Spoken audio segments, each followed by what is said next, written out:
तुम में से एक को कुरान का माहिर होना चाहिए।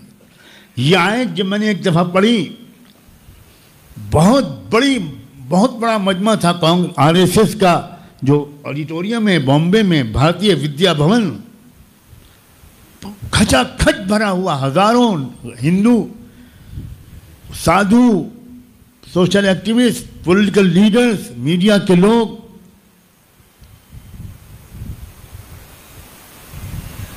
जब मैंने इस आयत पर रोशनी डालनी शुरू की कि इस्लाम में जिहाद का फलसफा क्या है, क्या है इस्लाम, हर कौम की मजहबी इबादत गाहों की हिफाजत करना, इसीलिए हर फौज जो रवाना करते थे खुलफाए राशिदीन, सिद्दीक अकबर, उमर फारूक, सैयदना उस्मान, सैयदना अली, उनमें जो नसीहतें करते थे उनमें एक, खबरदार किसी कौम की किसी शहर की इबादत गाह पर हाथ मत लगाना, किसी औरत को मत छेड़ना, किसी बूढ़े पर हाथ मत उठाना, किसी दरख्त को मत काटना। कमाल है, इस्लाम से ज़्यादा तरक्की पसंद, इस्लाम से ज़्यादा इंसानी हुकूक का मुहाफिज कोई मंशूर दुनिया की कोई कौम इंसानियत के सामने रख सकी है, रखी हो तो लाओ हमारे सामने।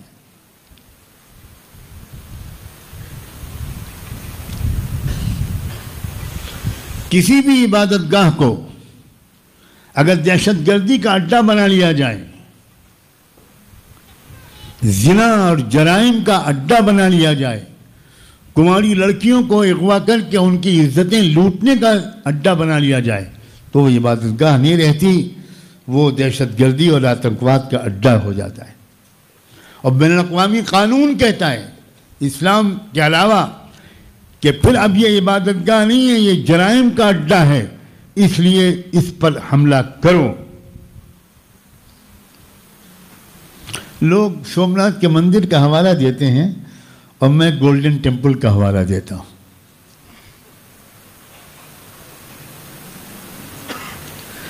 मिसेस इंदिरा गांधी के ज़माने में सिखों के सबसे बड़े मजहबी मरकज़ पर ज़बरदस्त हमला हुआ था, खून की नदियां बहा दी गई, उसके अंदर कोई नहीं देखा गया कौन इबादत के लिए आया है और कौन आतंकवादी यहाँ छुपा हुआ है।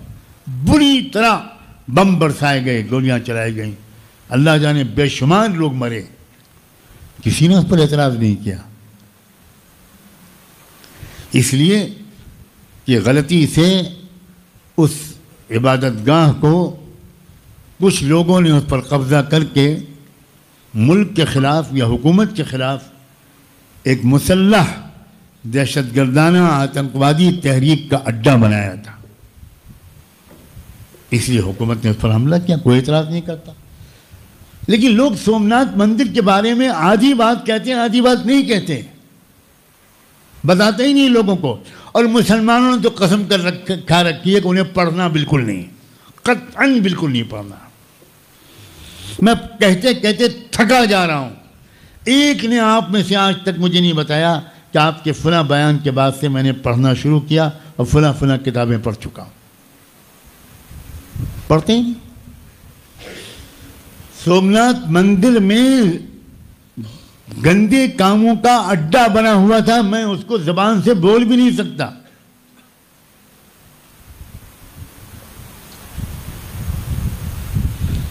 उस इलाके की गैर मुस्लिम औरतों और लड़कियों ने यह दरख्वास्त की थी कि खुदा के लिए हमारी इज्जत बचाइए,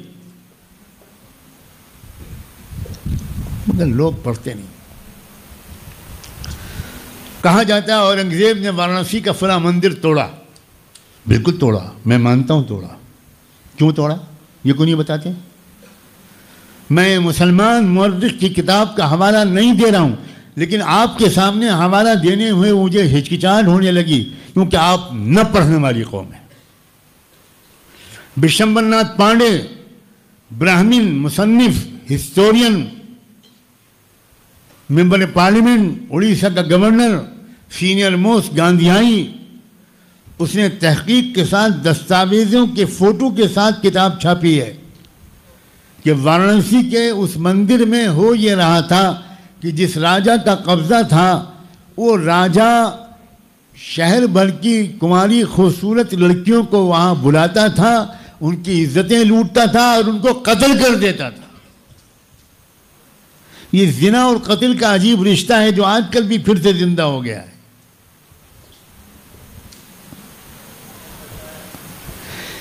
इस बात की शिकायत औरंगजेब को मिली। औरंगजेब ने खुद हमला नहीं किया, औरंगजेब ने उस राजा को खत लिखा, वो आज भी खत मौजूद है। उसने लिखा कि मुझे ये इत्तलात मिली हैं कि फलां मंदिर में ये हरकतें हो रही हैं, मैं आपसे इतने दिन का मोहलत देता हूँ, आप इन तमाम गंदगियों को साफ कीजिए और मंदिर को इबादत के लिए खास कर दीजिए। लेकिन राजा खुद मुलव्वस था, उसने वो बात नहीं मानी। चुनांचे अल्टीमेटम पूरा होने के बाद औरंगजेब ने खुद हमला किया ही नहीं, एक और हिंदू राजा को कहा कि आप अपनी फौज लेकर उसके ऊपर हमला कीजिए और चढ़ाई कीजिए और वहाँ से गंदगी को दूर कीजिए, अगर ज़रूरत पड़ेगी तो हमारी फौज आपकी मदद करेगी। ये थे औरंगजेब।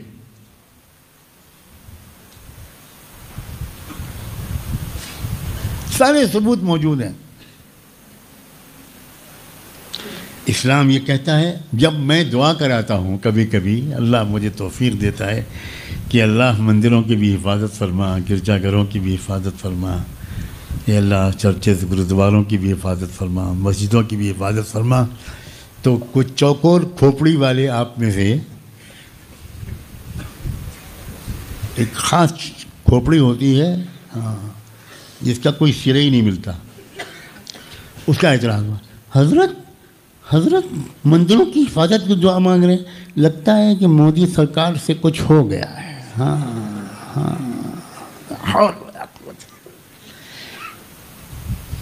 बिल्कुल इस्लाम मंदिरों की हिफाजत का हुक्म देता है, यकीनन इस्लाम गिरजाघरों की हिफाजत के हुक्म देता है। अगर मंदिरों को गिराने की इस्लाम इजाज़त देता तो मिस्र में सैकड़ों फिरौन के ज़माने के मंदिर आज भी मौजूद हैं, एक भी बाकी ना होता। क्या तुम अम्र इब्न आस से बड़े साहिब ईमान हो? शाम और इराक में हजारों मंदिर आज भी मौजूद हैं। क्या तुम खालिद बिन वलीद और अबू उबैदा जर्राह से बड़े साहिब ईमान हो?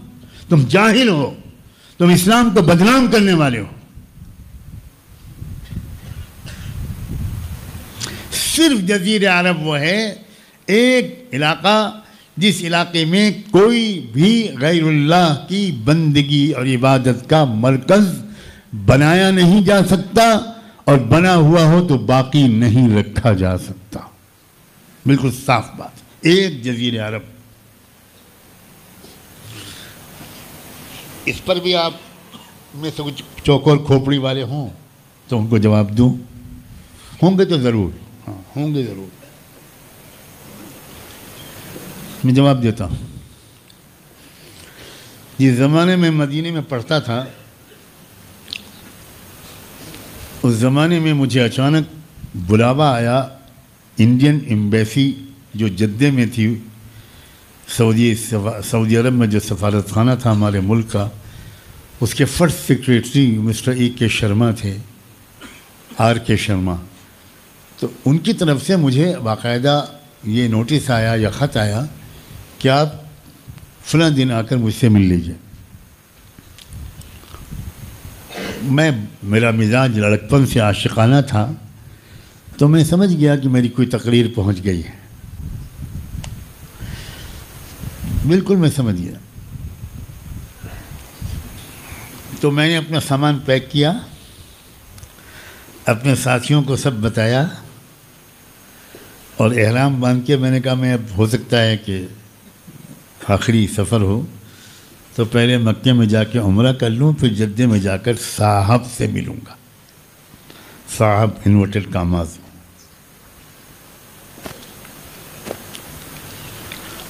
साहब के सेक्रेटरी को मैंने फ़ोन किया कि कितने बजे आ जाऊँ, तो उन्होंने साहब से पूछ कर ये कहा कि साहब आपसे कुछ बात करना चाहते हैं। मैंने कहा दे दीजिए फ़ोन। तो साहब ने मुझसे कहा कि ऑफिस में आने के बजाय आप मेरे घर पे आ जाइए, शाम का खाना मेरे साथ खाइए। अरे मैंने तो कहा माशाल्लाह, ये तो यूसुफ अलैहिस्सलाम की जेल हो गई। कहने लगे मैं आप कहाँ हैं, मैं गाड़ी भेज दूँ। मैंने कहा नहीं, आप मुझे खाली पता बता दीजिए जद्दे में कहाँ आना है, मैं आ जाऊँ। मैं मक्के से खूब दुआ हुआ मांग के तौबा वबा करके ये समझ कर कि अब पता नहीं सरकारी मेहमान बनना है कि इंडिया वापस जाना है, मैं उनके घर पहुंचा। बाहर निकल के उन्होंने घर के बाहर बड़े आम आदमी की तरह निहायत शरीफाना अंदाज से मेरा इस्तकबाल किया। ये आए। अब मैं हैरान कि भाई गिरफ्तारी की ये कौन सी शक्ल है।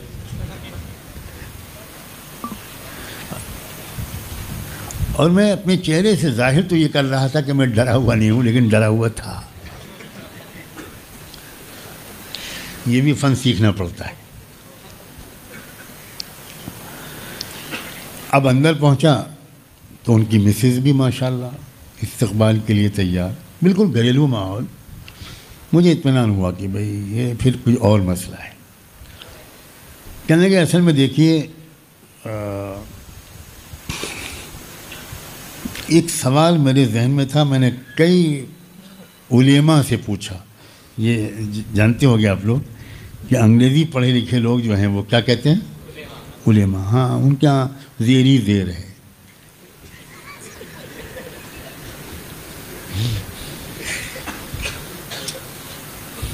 हम लोग ज़बर वाले लोग। तो कहने लगे मैंने कई उलेमा से पूछा, वो बता नहीं पाए। मैंने कहा मैं तो उलेमा नहीं हूँ, मैं तो स्टूडेंट हूँ, आप पूछिए।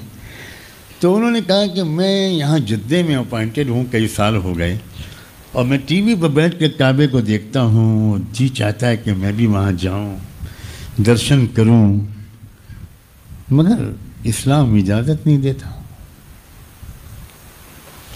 आप लोग कहते हैं इस्लाम बड़ा डेमोक्रेटिक मज़हब है, बड़ा इंसानियत पसंद, इक्वलिटी है इस्लाम में, बराबरी है, तो फिर आप हम लोगों को वहाँ जाने क्यों नहीं देते? इस सवाल का जवाब देने के लिए मैंने आपको बुलाया।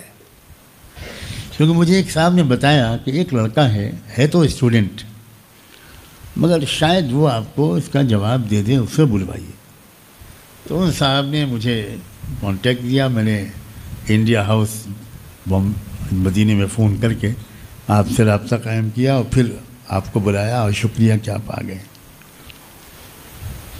अल्लाह का शुक्र है, बुज़ुर्गों ने एक बात सिखाई है कि जब भी तुमसे कोई सवाल करो, और मेरे तलबा ये बात समझ लेना, जब भी तुमसे कोई बात पूछी जाए अपने इल्म पर भरोसा बिल्कुल मत करना, उसी वक्त दिल में अल्लाह की तरफ मुतवज्जे होकर दुआ मांगना। सुब्हानक ला इल्म लना इल्ला मा अल्लमतना, सुब्हानक ला फ़हम लना इल्ला मा फ़हमतना। हे अल्लाह, इस सवाल का जवाब मेरे दिल में डाल दीजिए। चुनांचे उसी कैफियत के साथ दुआ भी नसीब हुई, और फ़ौरन ऐसा जवाब अल्लाह ने मेरे दिल में डाला जो उससे पहले मैंने कभी नहीं सोचा था।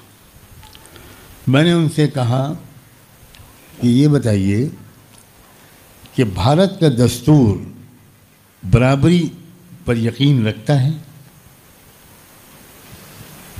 फंडामेंटल राइट सबके एक हैं, बराबर हैं, बुनियादी हुकूक, कोई तफरीक नहीं है। हाँ बिल्कुल, हमारा कॉन्स्टिट्यूशन जो है वो तो इक्वलिटी है, बराबरी है, भाईचारा है, फ्रेटर्निटी है, जस्टिस है, सभी कुछ उसकी ज़मानत देता है।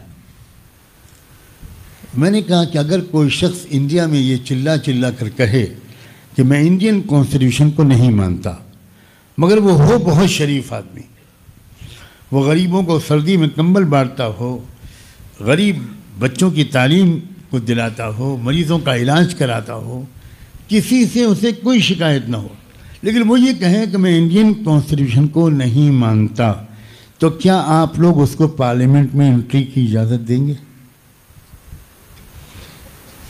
क्या इंडियन गवर्नमेंट उसको राष्ट्रपति भवन में जाने की इजाज़त देगी?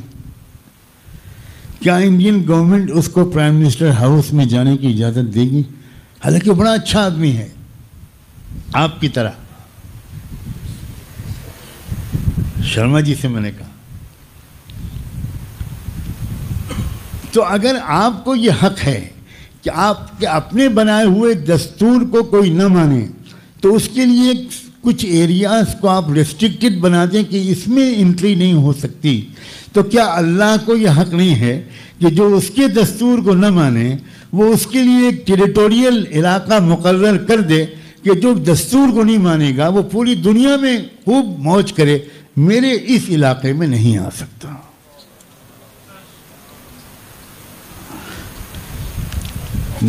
शर्मा जी कहने लगे, सही बताया था आपका नाम किसी ने, आज तक ये जवाब मुझे किसी ने नहीं दिया, इस जवाब का मेरे पास कोई जवाब नहीं। मैंने कहा बहुत आसान है, आप इतने करीब बैठे हुए हैं, अभी आप कहिए कि मैं उस दस्तूर को मानता हूं, मैं शाम तक आपको भिजवाता हूं। क्या मसला है?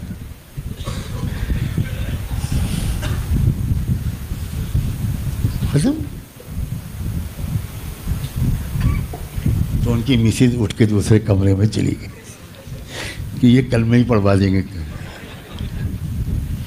मैं इस्लाम की माकूलियत समझाना चाह रहा हूँ। इस्लाम में जुल्म नहीं है, इस्लाम में फ़िरका परस्ती नहीं है, इस्लाम में बराबरी है, कानून का एहतराम है। लेकिन ज़रूरत इस बात की है कि हम इस्लाम को नए सिरे से समझने की कोशिश शुरू करें।